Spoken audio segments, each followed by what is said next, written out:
Hello student, कैसे हो? सब बढ़िया।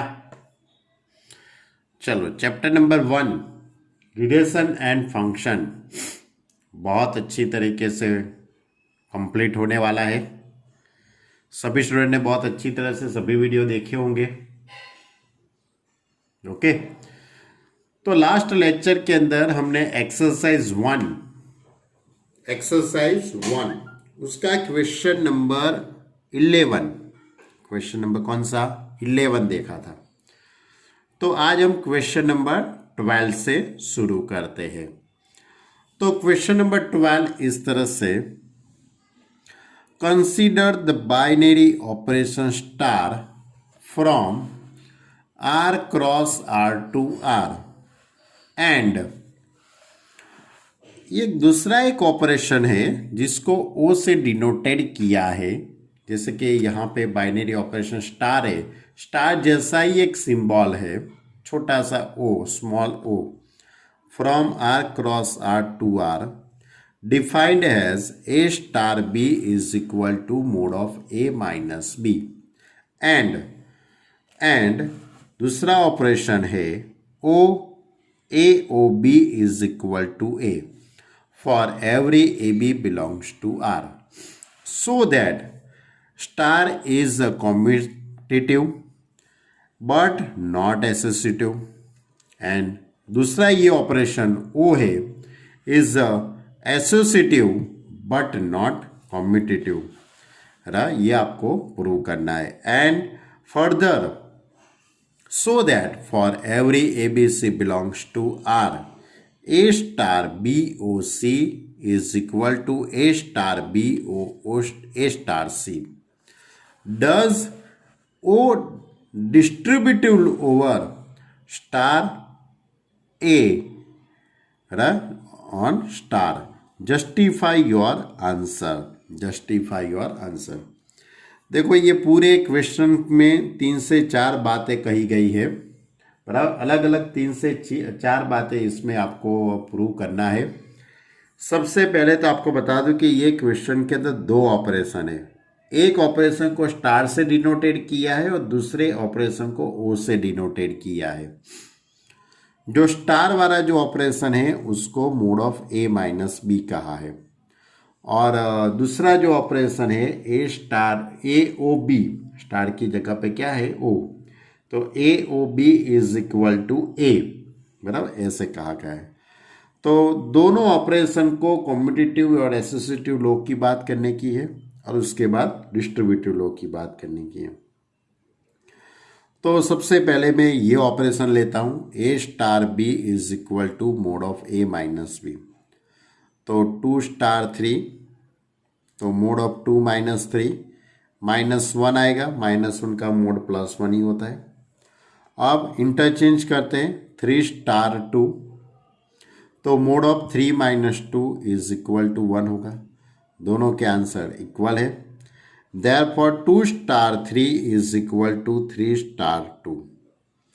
That is for every AB belongs to R, A star B is equal to B star A. Therefore star is a commutative law, यानी competitive properties यहाँ पे satisfy होती है। Okay, अब एसोसिएटिव लॉ की बात करते हैं। तो 2 स्टार 3 स्टार 4, तो 3 star 4 that is mode of 3 minus 4। Mode of 3 minus 4 यानी कि उसका आंसर 1 आएगा। अब 2 स्टार 1, तो मोड ऑफ 2 माइनस 1, तो उसका आंसर 1 आएगा। अब यहाँ मैं ब्रैकेट को इंटरचेंज कर देता हूँ। यहाँ पे ब्रैकेट 3 और 4 का था, अब मैं ब्रैकेट 2 और 3 का कर देता हूँ। तो 2 star 3 that is mode of 2 minus 3 यानी 1। 1 स्टार 3, तो मोड ऑफ 4, तो 1 माइनस 4 3। दोनों के आंसर कैसे है? अलग अलग है। यानी कि 2 star 3 star 4 is not equal to 2 star 3 star 4।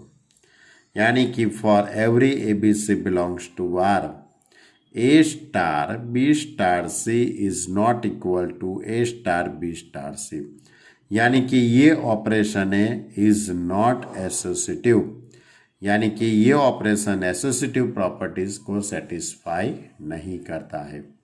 Okay, चलो अब दूसरा ऑपरेशन ओ वाला।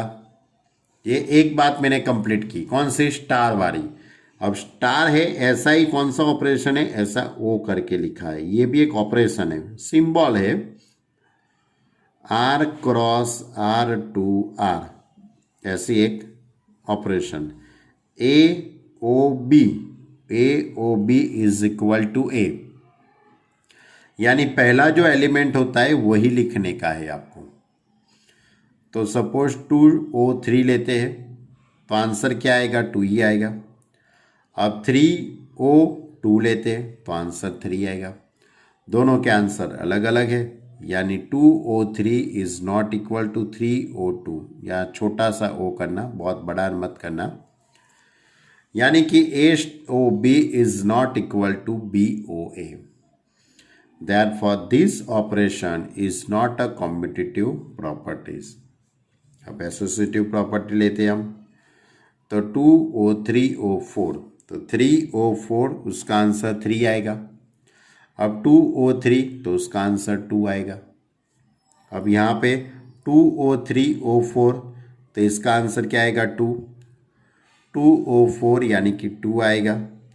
दोनों के आंसर कैसे है, इक्वल है, यानी 2O3O4 is equal to O3O4, यानी AOBOC is equal to AOBOC, यानी O इज एसोसिएटिव प्रॉपर्टी, यानी कि ये ऑपरेशन कॉम्यूटेटिव नहीं है और एसोसिएटिव है, यानी कि this operation is associative property को सेटिस्फाई करता है। ओके, चलो, यानी कि ये ऑपरेशन स्टार वाला जो ऑपरेशन है वो कॉम्पिटिटिव प्रॉपर्टीज को सेटिस्फाई करता था और एसोसिएटिव को नहीं करता था, और ये जो ओ वाला जो ऑपरेशन है वो कॉम्पिटिटिव प्रॉपर्टीज को सेटिस्फाई नहीं करता है और एसोसिएटिव को सेटिस्फाई करता है। अब आपका ये क्वेश्चन का अंदर एक दूसरा क्वेश्चन है, डिस्ट्रीब्यूटिव लॉ की बात की है। डिस्ट्रीब्यूटिव लॉ, तो स्टार का ऑपरेशन ओ पे, कौन से पे, स्टार ओ पे है, बराबर, उसकी बात की है, बराबर। ए स्टार BOC, स्टार का ओ पे डिस्ट्रीब्यूटिव, तो 2 स्टार 3O4, तो 3O4 का आंसर क्या आएगा, 3 आएगा, और 2 स्टार 3 का आंसर निकालेंगे तो क्या आएगा, मोड ऑफ 2 माइनस 3, 1 आएगा आंसर। अब A star BO A star C, A star B 2 star 3 और 2 स्टार 4, यानी A is equal to 2, B is equal to 3 and C is equal to 4। 2 star 3 यानी मोड ऑफ 2 माइनस 3, 2 स्टार 4 यानी mode of 2 minus 4, यानी ये 1 और इसका answer 2। इन दोनों के बीच में ऑपरेशन करने से क्या आंसर आता है, 1, यानी कि दोनों के आंसर सेम हुए। तो A star BOC is equal to A star BO A star C, and star is distributive on O, यानी स्टार है उसका O पे हम डिस्ट्रीब्यूशन कर सकते हैं। अब क्या करना है, O का स्टार पे हम डिस्ट्रीब्यूशन करते हैं, तो A की जगह पे 2, B की जगह पे 3 और C की जगह पे 4। 2 स्टार 3 उसका आंसर क्या आएगा, मोड ऑफ 3 माइनस 4, यानी 1, यानी 2O1 का आंसर क्या आएगा, 2। अब AOB स्टार AOC, तो 2O3 स्टार 2O4, तो इसका आंसर क्या आएगा, 2, और इसका आंसर 2, तो मोड ऑफ 2 माइनस 2, तो आंसर 0 आएगा, यानी दोनों के आंसर अलग अलग है, यानी AOB star C is not equal to AOB star AOC, यानी O is not distributive on star, यानी O का स्टार पे हम डिस्ट्रीब्यूटिव नहीं कर सकते हैं। ये था हमारा क्वेश्चन नंबर 13, बहुत इजी था बच्चे लोग, बराबर। इतना एक साथ नहीं पूछ सकते, या तो कॉम्पिटिटिव एसोसिएटिव का पूछ सकते हैं या तो डिस्ट्रीब्यूटिव लॉ के बारे में पूछा जा सकता है। दो इतना बड़ा क्वेश्चन एक साथ नहीं हो सकता है। अब क्वेश्चन नंबर 13। क्वेश्चन नंबर 13 इस तरह से बच्चे लोग कि given a non empty set x, let star from P of x cross P of x to P of x be defined as A star B is equal to A minus B union B minus A। कौन सा operation है? A star B is equal to A minus B union B minus A, ये operation है।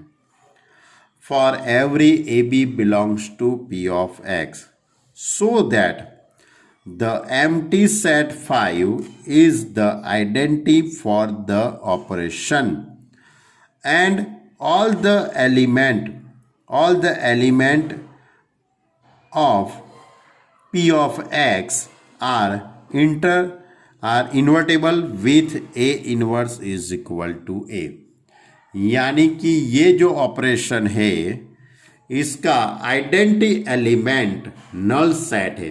ये operation का identity element null set है, ऐसा आपको प्रूव करना है।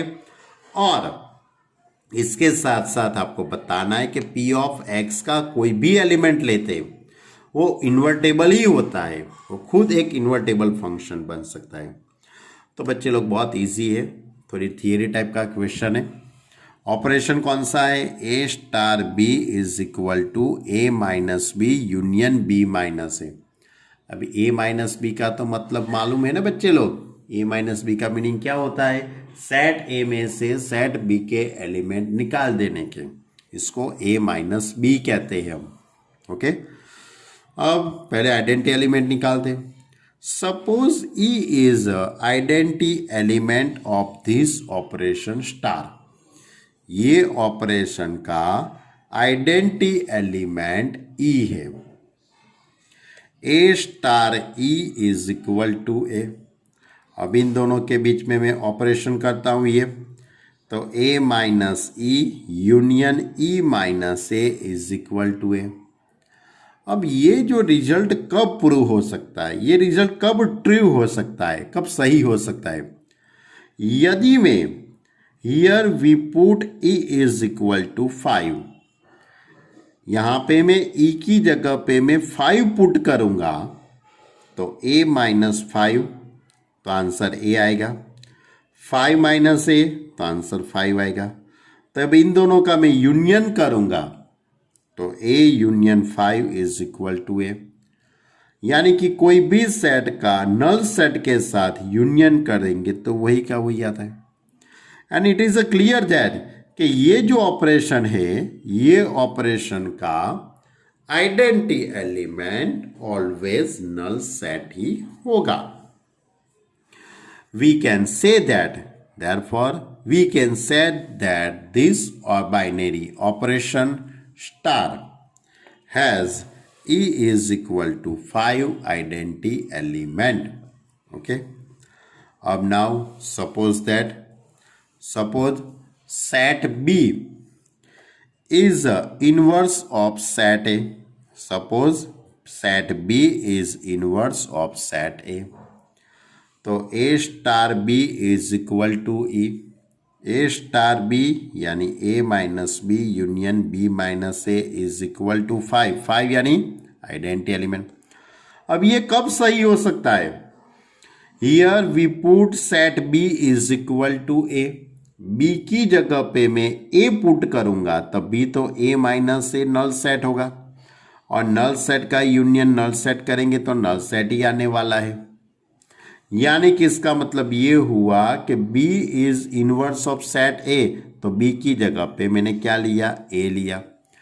तो A is inverse itself A, यानी P ऑफ x के अंदर में से कोई भी एलिमेंट लेते हैं, कोई भी सेट लेते हैं, तो उसका इनवर्स वो खुद होता है। क्लियर? तो ये बात आपको याद रखनी पड़ेगी बच्चे लोग। और ये जो क्वेश्चन है वो 1 मार्क के MCQ में भी आता है, 1 मार्क के छोटे से MCQ में भी आता है। कैसे? तो आपको सिर्फ बताना होता है कि ये ऑपरेशन का बाइनरी, ये this operations identity element is blank, बराबर। तो नीचे ऑप्शन लिखे होते हैं। तो नल सेट याद रखना, नल सेट ये ऑपरेशन का आइडेंटिटी एलिमेंट है। और इनवर्स पी ऑफ एक्स का अंदर से कोई भी एलिमेंट लेते हैं तो वही उसका आइडेंटिटी एलिमेंट बनता है, करेक्ट, इनवर्स बनता है। ओके, तो ये था हमारा क्वेश्चन नंबर 13। चलो अब question number 14। Defined a binary operation star on the set 0 1 2 3 4 5 as a star b is equal to a plus b less than 6 and a plus b minus 6 if a plus b greater than or equal to 6। तो आपको ये जो operation है उसका क्या निकालना है, आपको आइडेंटिटी एलिमेंट निकालना है। ये ऑपरेशन का आपको आइडेंटिटी एलिमेंट निकालना है बच्चे लोग। तो suppose E is the identity element of this operation, suppose E is the identity element of this operation, A star E less than 6, और दूसरा केस हो सकता है ए प्लस ई ग्रेटर देन और इक्वल टू 6। क्यों, मेरे पास दो टाइप के ऑपरेशन है, तो इसलिए मैंने a star e is equal to a and a star is equal to a. अब ए स्टार ई, अब इन दोनों का एडिशन जब लेस देन 6 होता है तब ये ऑपरेशन होगा, a plus e is equal to a, यानी ई इज इक्वल टू 0 हो जाएगा। और यहाँ पे हम सोचेंगे तो इसमें क्या होगा, a plus e minus 6 is equal to a, दोनों तरफ से ए कट हो जाएगा और ई इज इक्वल टू 6, लेकिन ई इज इक्वल टू 6 इसके अंदर तो है ही नहीं, तो यानी कि ये केस नॉट डिफाइन, यानी कि ये केस आपको ध्यान में नहीं लेना है। यही केस पर से हमने आइडेंटिटी एलिमेंट निकाला है, यानी E is equal to 0 is the identity element, is an identity element of this operation. अब इनवर्स निकालते हैं बच्चे लोग। Suppose B is an inverse of element A, तो A star B is equal to E that is a 0, यानी A plus B is equal to 0, यानी B is equal to minus है। लेकिन a plus B is less than 6 हो तब, suppose a plus b greater than और equal to 6, then a star b is equal to 0, a plus b minus 6 is equal to 0, therefore b is equal to 6 minus a, यानी a inverse is equal to 6 minus a। यानी ये operation का identity element 0 और inverse क्या हुआ 6 minus ए। ये operation का identity element 0 हुआ और इनवर्स कौन सा हुआ 6 माइनस ए। क्लियर बच्चे लोग, ये भी बहुत इजी क्वेश्चन था, दोनों क्वेश्चन में आपको आइडेंटिटी एलिमेंट ही निकालने का था। चलो अब क्वेश्चन नंबर 15। क्वेश्चन नंबर 15 इस तरह से बच्चे लोग, ये भी बहुत इजी है। Let a is equal to 0 1 -1 0 1 2, b is equal to -4 -2 0 2, and f and g a from a to b, f from a to b, g from b a to b है। Function defined by fx is equal to x square minus x belongs to a, and gx is equal to 2 into mode of x minus 1 by 2 minus 1, x minus 1 by 2 minus 1 for every x. Are f and g equal, ऐसा question दिया गया है कि f और g equal function है कि नहीं, है वो आपको बताना है। f एंड g वो इक्वल फंक्शन है कि नहीं है वो आपको बताना है बच्चे लोग। तो सेट ए के अंदर -1 0 1 2, सेट बी के अंदर -4 -2 0 2 है। अब f from a to b fx is equal to X square minus X, g from a to b gx is equal to 2 into mod of x minus 1/2 minus 1। अब आप पहले तो देख सकते हो कि दोनों फंक्शनों का डोमेन इक्वल है एंड कोडोमेन भी इक्वल है। कोई भी दो फंक्शन इक्वल कब होते हैं? जब दोनों फंक्शनों का डोमेन भी इक्वल होना चाहिए, कोडोमेन भी इक्वल होना चाहिए और रेंज भी इक्वल होनी चाहिए, तब कह सकते कि ये दोनों फंक्शन इक्वल है। तो दोनों फंक्शनों का डोमेन और कोडोमेन तो इक्वल हो गया। अब आपको सिर्फ उसकी रेंज की बात करनी है। तो बच्चे लोग मैं अब रेंज निकालता हूं। तो fx is equal to X square minus X. अब मैं x a में से वैल्यू पुट करूंगा -1 0 1 2। तो पहले मैं x की जगह पे -1 का स्क्वायर +1 2। उसके बाद 0 पुट करता हूं, 0 -0 0। उसके बाद 1 पुट करता हूं, 1 -1 0।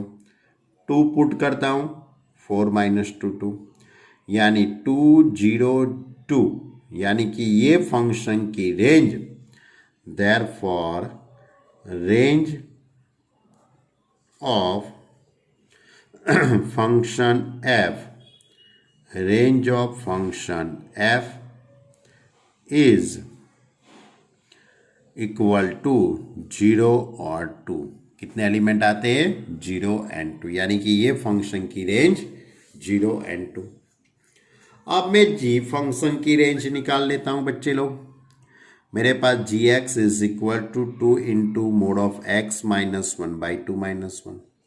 पहले मैं x की जगह पे -1 पुट करता हूं, -1 -1/2, देन -3/2, उसका मोड प्लस ही होगा, 2 2 कट 3 -1 2। अब मैं x की जगह पे 0 पुट करता हूँ, 0 -1/2 यानी 1/2, 2 2 कट 1 -1 0। उसके बाद मैं 1 पुट करता हूँ, 1 -1/2, 2 2 कट 1 -1 0। यानी आप x की जगह पे -1 0 1 और 2, अब 2 पुट करता हूँ। चलो अब मैं 2 पुट करता हूँ, तो 2 -1/2 तो 3/2, 2 2 कट 3 -1 2। यानी कि ये फंक्शन की रेंज ऑफ फंक्शन g, ये फंक्शन की range rg is equal to 0 2 आया। यानी दोनों फंक्शन की रेंज भी इक्वल हो गई, दोनों फंक्शन के डोमेन भी इक्वल हो गए, कोडोमेन भी इक्वल हो गए, यानी कि fx is equal to gx। यानी कि ये दोनों फंक्शन इक्वल फंक्शन है, f is equal to g। Clear? तो ये थी हमारी एक्सरसाइज 1 का क्वेश्चन नंबर 15। अब ये एक्सरसाइज में लास्ट में छोटी छोटी बात कही गई है। तो सबसे पहले MCQ है, 3 MCQ, एक छोटा सा SQ है। तो MCQ number 16, let A is equal to 1 2 3, the number of relation containing 1 2 and 1 3 which are reflexive and symmetric but not transitive। तो 1 2 और 1 3 को, 1 2 और 1 3 दोनों को कंसीडर करें, बराबर कंटेनिंग करें, ऐसे कितने रिलेशन बन सकते हैं जिसमें वो रिफ्लेक्सिव और सिमेट्रिक होना चाहिए लेकिन ट्रांजिस्टिव नहीं होना चाहिए? ऐसे कितने बन सकते? तो ऐसा एक ही बन सकता है रिलेशन। वो रिलेशन कौन सा बन सकता है बच्चे लोग? ऐसा एक ही रिलेशन बन सकता है। पहले तो मुझे 1 1 2 2 3 3 ये पुट कर देने का, क्योंकि उसके अलावा तो रिफ्लेक्सिव होगा ही नहीं, पहले रिफ्लेक्सिव बना दिया। और 1 2 1 3 को डाल दिया अंदर, उसका उल्टा 2 1 और 3 1। तो ये डालने से क्या हो गया, सिमेट्रिक भी हो गया, लेकिन ट्रांजिस्टिव नहीं होता है। तो कैसे? तो इसके लिए मैं कौन सी पेन लेता हूँ, सपोज ये, यानी कि यहाँ पे ये ट्रांजिस्टिव नहीं होता है, क्योंकि मैंने देखा 2 1 है, 1 3 भी है, लेकिन 2 3 इसके अंदर नहीं है। बराबर, कौन सी pair, 2 1 is belongs to R, 1 3 belongs to R, but 2 3 is not belongs to R। यानी कि ये रिलेशन सिमेट्रिक बनता है, रिफ्लेक्सिव बनता है, लेकिन ट्रांजिस्टिव नहीं बनता है। ऐसा एक ही सेट बन सकता है। ऐसा ही MCQ नंबर 17 है। Let A is equal to 1 2 3 then the number of equivalence relation containing 1 2, यानी कि 1 2 के साथ 1 2 इसके अंदर होना चाहिए। ऐसा इक्वावेलेंस रिलेशन कितने बनते हैं? इक्वावेलेंस का मतलब मालूम है ना, वन रिफ्लेक्सिव भी होना चाहिए, सिमेट्रिक भी होना चाहिए और ट्रांजिस्टिव भी होना चाहिए। इसको हम इक्वावेलेंस रिलेशन बोलते हैं। तो ऐसे कितने रिलेशन बन सकते हैं? सिर्फ 2 रिलेशन बन सकते हैं। कौन सा? 1 1 1 2 2 3 3, 1 2 और उसका उल्टा 2 1। तो ये जो रिलेशन है वो रिफ्लेक्सिव भी है, सिमेट्रिक भी है और ट्रांजिस्टिव भी है। और दूसरा रिलेशन बनता है A क्रॉस A, खुद A क्रॉस A, पूरा A क्रॉस A। इसके अंदर सभी एलिमेंट आने वाले हैं, इसलिए वो रिफ्लेक्सिव भी होगा और सिमेट्रिक भी होगा, ट्रांजिस्टिव भी होगा। यानी 1 2 के साथ कंटेनिंग 1 2, तो इसके सिर्फ 2 ही रिलेशन बनते हैं। और 1 2 और 1 3 का कंटेनिंग वाला एक बनता है। क्लियर? तो ये था हमारा MCQ नंबर 16 एंड 17।